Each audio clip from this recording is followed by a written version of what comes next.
हमारे लाइफ में maximum problems और स्ट्रेस इसलिए है क्योंकि we give a about everything. We give a F कि मेरे पास वाइट स्नीकर्स तो हैं लेकिन बूट्स नहीं। वी गिव अ एफ कि मेरे पास मॉडल जैसी बॉडी क्यों नहीं।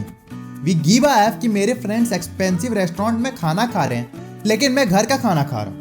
ओह हम अपने लाइफ में कितने सारे ऐप्स देते हैं। यहाँ ऐप मतलब वही 4 लेटर्स है जिसे वीडियो में सेंसर करना पड़ता है। चलिए अब फर्स्ट प्लेस में समझते हैं कि गिविंग अ ऐप मतलब क्या है। तो giving a F to something मतलब आप उस चीज़ के बारे में केयर करते हो, उस चीज़ पे अपना अटेंशन देते हो। अगर मैं बोलता हूँ कि I don't give a app about latest Nike sneakers तो इसका मतलब है कि मैं केयर नहीं करता हूँ कि कौन सा स्नीकर है, उसकी प्राइस क्या है, कैसा लुक है। और डिटेल में बात करूँ तो गिविंग अ ऐप मतलब आप किसी चीज़ पे अपना टाइम, एनर्जी या मनी लगा रहे हो।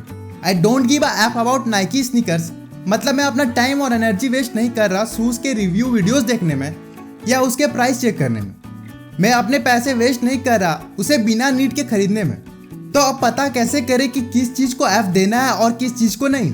हम जैसे पैसों के लिए बजट बनाते हैं कि कितने पैसे एक्सपेंसेस में लगाएंगे और कितने सेविंग्स में, ठीक उसी तरह हम अपना ऐप बजट बना सकते हैं। ऐप बजट बनाने से आपके लाइफ में काफ़ी टाइम, एनर्जी और मनी बचेगा जिसे फिर आप उन चीज़ों पे इन्वेस्ट कर पाओगे जिसका आपके लाइफ में ज़्यादा प्रायोरिटी है। एग्जाम्पल, आप किसी कंपनी में जॉब करते हो लेकिन आप रियलिटी में उस कंपनी के बारे में बिल्कुल भी ऐप नहीं देते हो क्योंकि वहाँ के इन्वायरमेंट में आपका एनर्जी ड्रेन होता है, ऑफिस पहुँचने के लिए ट्रैफिक में टाइम वेस्ट होता है। वो जॉब छोड़ के आपका ऐप बजट बढ़ जाएगा जिसे आप दूसरी जगह इन्वेस्ट करके ज़्यादा रिटर्न्स पा सकते हो। गिविंग अ ऐप के आर्ट को मार्क मैनसन ने अपनी book the subtle art of not giving a F में बताया। My most important takeaways from this book को डिस्कस करते हैं। Feedback loop from hell. मान लीजिए आपकी किसी के साथ तू मैं हो गई, सामने वाले ने आपके बारे में कुछ खराब बोल दिया। अब आप जब अकेले में बैठे हो तो सोच रहे हो कि उसने मेरे बारे में ऐसा कैसे बोल दिया। अब इस चीज को लेकर एंग्सियस हो रहे हो। अब आप ये सोचने लगे कि मैं एंग्सियस क्यों हो रहा हूँ। Oh no, doubly anxious. इतना ज्यादा एंग्सियसनेस आपकी एंग्जाइटी बन गया। अब एंग्जाइटी के बारे में सोच के आपने डिप्रेशन बिल्डअप कर लिया। Welcome to the feedback loop from hell. इस लूप से बाहर कैसे निकलना है और एक गुड लाइफ कैसे जीना है, इस चीज के बारे में डिस्कस करते हैं आने वाले कुछ मिनट्स में। अभी ये देखते हैं कि ये सब अराइज कहाँ से होता है। आज हमारी सोसाइटी में थ्रू सोशल मीडिया ये कल्चर फैला हुआ है कि hey look my life is cooler than yours. अगर आप अपना इंस्टा फीड स्क्रॉल करोगे तो ऐसे बहुत सारे फोटोज दिख जाएंगे जिसमें लोग लग्जरी शो कर रहे हैं। किसी ने पोस्ट डाला होगा कि 16 year old boy buys brand new Ferrari. लोग एक्सपेंसिव पार्टीज के फोटोज डाल रहे हैं जिसमें सारे बहुत खुश लग रहे हैं और आप सोच रहे हो कि यार ये लोग कितने लकी हैं, इनके पास सब है, ये कितने खुश हैं। मैन माई लाइफ सक्स। लेकिन एक्चुअली रियल ट्रूथ कुछ और भी हो सकता है। ये फील करना कि दूसरों के पास सब कुछ है, मुझे लाइफ में पॉजिटिविटी चाहिए, मुझे भी लग्जरी चाहिए, ये सब चीज़ बेटर नहीं कर रहा आपके सिचुएशन को बैकवर्ड्स लॉ की वजह से। The backwards law. ऑथर बोलते हैं the desire for more positive experience is itself a negative experience and paradoxically the acceptance of one's negative experience is itself a positive experience. आपने backwards law को अपने life में observe किया होगा। आप कभी बेटर फीलिंग परस्यू करना चाह रहे होगे तो आप और ज़्यादा लेस सेटिस्फाइड फील करने लगे होगे। जितना डेस्परेटली आप किसी से अच्छा दिखने की कोशिश कर रहे होगे उतना ही ज़्यादा आप अपने आप को अगली फील कर रहे होगे क्योंकि किसी चीज़ को डेस्परेटली चाहना फर्स्ट आइडिया जनरेट करता है कि आपके पास उस चीज़ की कमी है।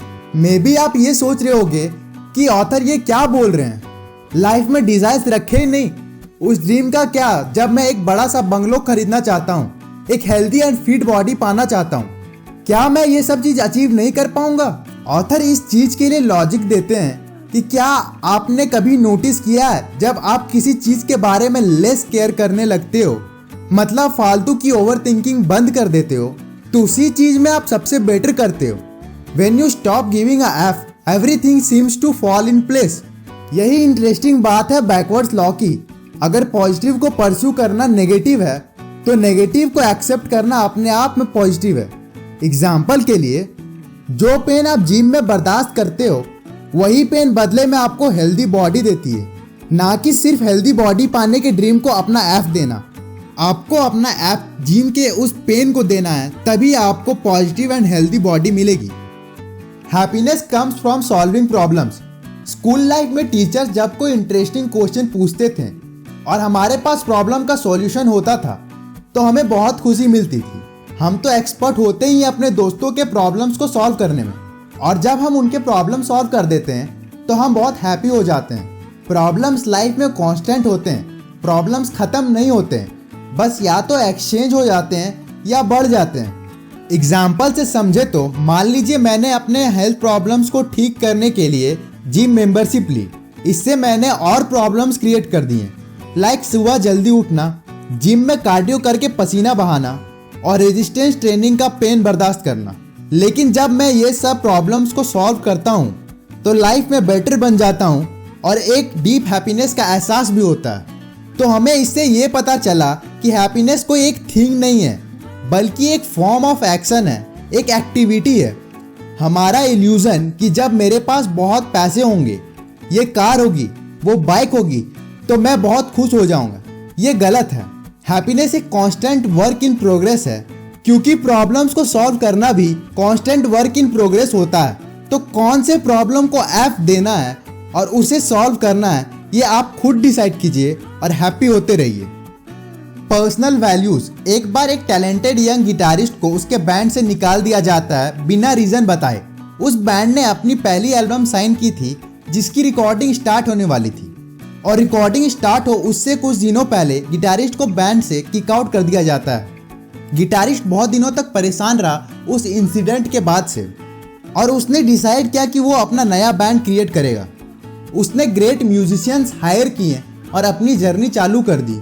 वो सोचने लगा कि वो बहुत फेमस हो जाएगा, वर्ल्ड टूर करेगा। उसके एक्स बैंड वाले उसे हर जगह टीवी, रेडियो, कॉमर्शियल्स में देखकर रोएंगे और अपने डिसीजन पे रिग्रेट करेंगे। कुछ सालों में उस गिटारिस्ट ने 25 मिलियन एल्बम सेल किया और साथ ही कई बार वर्ल्ड टूर भी किया। उस गिटारिस्ट का नाम डेव मस्टेन है और उसकी लेजेंडरी बैंड का नाम मेगाडेथ है। लेकिन जिस बैंड से मस्टेन को बाहर निकाला गया था, उस बैंड ने 180 million album worldwide sell किया, और वो बैंड है one of the greatest rock band Metallica.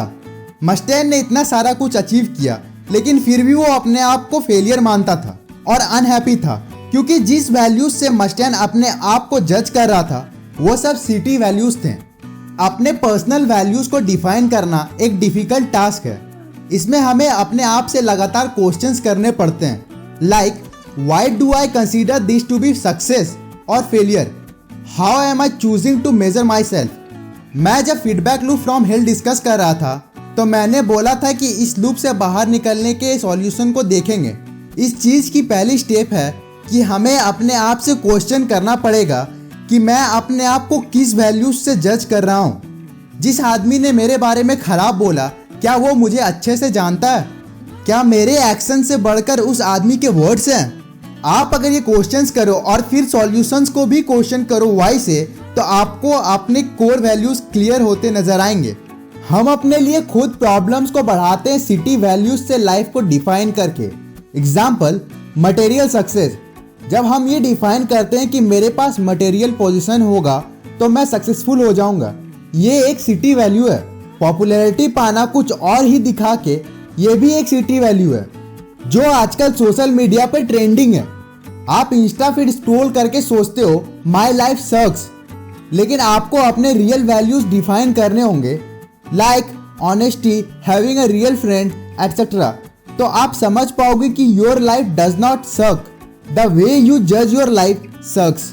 आप अपने लाइफ के गुड वैल्यूज खुद डिसाइड कीजिए अपने आप से कांस्टेंट क्वेश्चनिंग करके। गुड वैल्यूज के कुछ एग्जाम्पल्स हैं, like standing up for one self and for others, curiosity, humility, creativity etcetera. In matrix से खुद को जज करके हम लाइफ में रियल ग्रोथ पा सकते हैं, साथ ही वैल्यूएबल प्रॉब्लम्स को सॉल्व करके हैप्पी एंड प्रॉस्परस लाइफ जी सकते हैं।